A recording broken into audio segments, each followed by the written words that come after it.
행복이란 한마디로 정의 내리기가 참 어려운 단어입니다. 여러분은 어떨 때 가장 행복하다고 느끼시나요? 하나, 평온하다 하며 근심 걱정이 없는 순간을 느꼈을 때. 둘, 생각지도 않은 원하는 것을 얻었을 때. 셋, 좋아하는 사람들과 이야기 나누며 웃고 있을 때. 넷, 하루를 무사하게 보내고 집에서 편안히 쉬고 있을 때. 다섯, 사랑하는 사람이 나에게 사랑한다 이야기해줄 때. 하버드에서 성인 발달 연구를 진행한 조지 베일런트 연구진은 하버드대를 졸업한 남성 그룹과 보스톤에서 자란 가난한 남성 그룹을 75년 동안 추적 조사했습니다. 그 결과 우리의 행복과 건강을 향상시키는 것은 집안, 학력, 경제적 능력도 아닌 좋은 인간관계였다고 합니다. 신뢰할 수 있는 사람이 곁에 있는 사람들에게는 긴장이 풀려서 뇌가 건강하게 유지되고 몸과 마음이 편안한 상태를 유지하는 반면에 고독을 느끼는 사람은 병에 걸릴 확률이 높아진다고 합니다.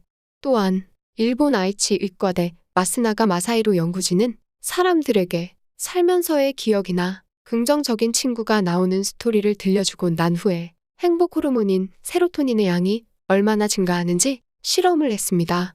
놀랍게도 부정적인 인생 기억을 갖고 있다 하더라도 긍정적인 친구가 있는 사람들은 행복하다고 느낀다고 합니다. 한편 부정적인 친구가 있는 경우에는 친구가 없는 것만도 못하다는 연구 결과가 나왔습니다. 우리는 요즘 사람을 만날 때에도 좋아하는 사람을 만나기보다 나보다 유명한 사람, 돈이 많은 사람, 관계를 유지하면 내 직업에 도움이 될 만한 사람들에게 더 많은 시간을 내어주곤 합니다. 그래서 그들과 만남을 갖고 집에 돌아오는 길이 피곤하고 허탈하다고 느껴질 때가 잦아지지요. 좋아하는 친구를 만나서 농담 따먹기 하며 서로 깔깔거리고 웃어본 지가 얼마나 되었나요? 우리는 참으로 불공평한 삶을 살고 있습니다. 행복이란 것도 어떤 사람은 더 많은 행복을 느끼며 살아가고 어떤 이들은 계속 불행 속에 파묻혀 살아가고 있으니까요. 그렇다면 좋은 친구를 곁에 두고 행복하게 살아가려면 어떻게 해야 할까요? 후타 슈고에 져서 나는 왜 생각이 많을까? 라는 책을 통해 살펴보면 첫 번째, 행복한 사람들은 지금 이 순간에 집중합니다. 우리가 하는 불안은 대부분 실제로 일어나지 않습니다. 걱정하고 근심하느라 하루에 많은 시간을 쓰다가 끝나는 날도 많지요. 하지만 우리가 하는 근심과 걱정의 90%는 실제로 일어나지 않는다고 합니다. 지금 하고 있는 심각한 고민을 어쩌면 1년 후에는 내가 왜 그랬지? 하고 기억도 못하는 경우가 많을 겁니다. 생각이 꼬리에 꼬리를 물고 처음에는 이러면 어떡하지? 라고 생각했던 것이 시간이 지나면 처음에 했던 고민은 이미 일어났다 치고 그 다음 더 큰 일이 일어날지도 모른다고 더 큰 걱정을 하기 시작합니다. 미국 하버드대의 심리학자인 매튜 킬링스워스와 다니엘 길버트는 연구를 통해 몸과 마음에 집중하면 행복해질 수 있다는 사실을 알아냈습니다. 딴 생각을 하면서 무언가를 하고 있는 사람들은 대부분 행복하지 않다고 느낍니다. 반면에 정신없이 좋아하는 일을 하고 있을 때 여러분은 어떠신가요? 잡생각이 줄어들고 재미있는 것을 하느라 우울과 불안을 잠시 잊고 있었던 경험이 많으실 겁니다. 불안에 사로잡히지 않는 강력한 방법은 무엇을 하든 좋아하는 일을 열심히 하는 것입니다. 두 번째, 고민거리가 있을 때 너무 심사숙고하지 마세요. 우리는 자신이 원하는 것을 이루었을 때에도 삶의 만족도가 높아집니다. 인생은 끊임없는 선택을 하면서 앞으로 나아갑니다. 때로는 과거에 갇혀서 그때 그 선택만 하지 않았어도 내가 지금 이러지는 않을 텐데 너만 안 만났어도 내가 진짜 잘 나갔을 거야 라며 후회하고 남 탓하느라 시간을 허비하며 고통스러워하기도 합니다. 심지어 요즘 결정장애를 가진 분들을 주변에서 많이 보지 않나요? 무엇을 사야 할지 어떤 것을 선택해야 가장 좋은 것을 가지고 손해보지 않을까 고민하느라 아무것도 고르지 못하는 상태에 놓인 적 많으시지요? 중고차 4대 중 1대만 스펙이 좋은 자동차가 있습니다. 각 차량의 스펙이 무엇인지 이야기를 들었다고 가정해보세요. 어느 그룹이 좋은 선택을 했을까요? 잘 생각해서 고르는 그룹. 제한 시간 안에 퍼즐을 푼 다음에 차를 골라야 하는 그룹. 물론 정보를 깊이 생각해서 고른 그룹이 더 좋은 차를 골랐습니다. 그렇다면 두 번째 실험을 해봅시다.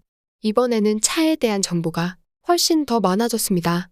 트렁크의 크기나 컵홀더 수처럼 고려해야 할 항목이 12가지입니다. 위의 두 그룹 중에 이번에는 어느 쪽이 더 좋은 차를 골랐을까요? 첫 번째 그룹의 사람들 중 겨우 25%만이 좋은 차를 골랐습니다. 주어진 차가 4대였으니 결국은 그냥 막 찍은 것과 별반 다르지 않습니다. 하지만 시간이 모자랐던 그룹의 사람들은 오히려 60%가 좋은 차를 골랐다고 합니다. 왜 그럴까요?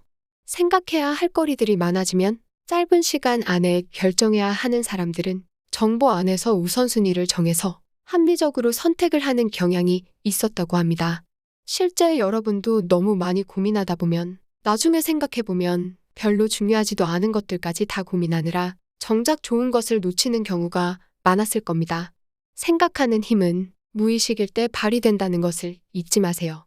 우리는 멍하니 있을 때 오히려 뇌의 기억과 같이 판단을 하는 부위가 활발히 움직인다고 합니다. 이런 뇌의 기능을 디폴트 모드 네트워크라고 합니다. 멍 때리고 있으면 오히려 무의식 중에 정보를 자동으로 잘 골라서 간결하게 결정할 수 있게 된다는 의미입니다. 그래서 우리가 창의적인 결과물은 멍하니 앉아있던 그 순간 갑자기 떠오르는 건지도 모르지요. 무슨 일이 생기면 너무 고민하지 말고 우선순위를 정해서 빠르게 결정해보세요. 실제 성공한 사람들은 먼저 실행하고 단점을 보완해 나가는 사람들인 경우가 많다는 것을 잊지 마세요. 세 번째, 끓어오르는 화를 잘 다스려 봅시다. 가까운 사람이 나에게 화를 낼 때 어떻게 하시나요? 가까운 사람이나 직장 상사, 고객 등 어쩔 수 없이 스스로 상한 감정을 해결해야 하는 경우도 있습니다. 이때 그 화를 낸 원인이 자신이 아니라 다른 것에 있을 거라고 사실을 재평가하는 것이 도움이 된다고 합니다. 실제 한 연구에서 평상시 표정을 본 그룹, 화난 표정을 본 그룹, 화난 표정을 보고 그 원인을 생각하는 그룹 중에 세 번째 사람들은 평상시 표정을 보는 첫 번째 그룹과 마찬가지로 부정적인 감정을 보이지 않았다고 합니다. 진짜 원인은 따로 있어 라고 이성적으로 사실을 재평가하면 감정을 담당하는 뇌의 활동이 억제돼서 부정적인 반응이 덜 나타납니다. 우리는 애써라도 원인이 내게 있는 게 아니라고 생각하고 에이 그냥 오늘 똥 밟았어 하고 치부해 버리자고요? 한마디로 이해하려고 애써보는 거지요. 사모님하고 대판했나? 뭐 나쁜 일이 있었던 게 분명해. 에이 왜 여기 와서 화풀이야? 라고 넘겨봅시다. 여기까지 이야기를 듣다 보면 행복이란 것이 어쩌면 별거 없는 거라는 생각이 드는 분들도 계실 겁니다. 첫 번째, 자신이 좋아하는 사람들을 자주 만나서 기분 좋은 호르몬을 많이 뿜어내면서 사는 것. 두 번째, 지금 현재 내가 좋아하는 일에 열정을 쏟으면서 불안과 초조를 잘 다스리고 앞으로 나아가는 것. 세 번째, 너무 고민하지 말고 선택의 장애물이 되는 것들을 간단하게 정리해서 무의식에 맡겨두고 신속하게 결정해 보는 것. 혹시 아나요? 그 결정이 당신을 성공의 길로 인도하게 될지 말입니다. 마지막으로 자기 자신 안에 발생하고 있는 부정적인 감정들을 스스로 통제할 수 있는 힘을 기르는 것. 미리 앞서 고민하지 말고 지금 현재 좋은 사람 만나고 좋아하는 일 하면서 즐겁게 살다 보면 어느 날 문득 와, 요즘 정말 행복하네 라고 깨닫는 날이 올 거라 확신합니다. 자신도 모르게 콧노래 부르는 날이 많아지시길 진심으로 기원합니다. 구독과 좋아요는 영상 제작에 많은 도움이 됩니다. 감사합니다.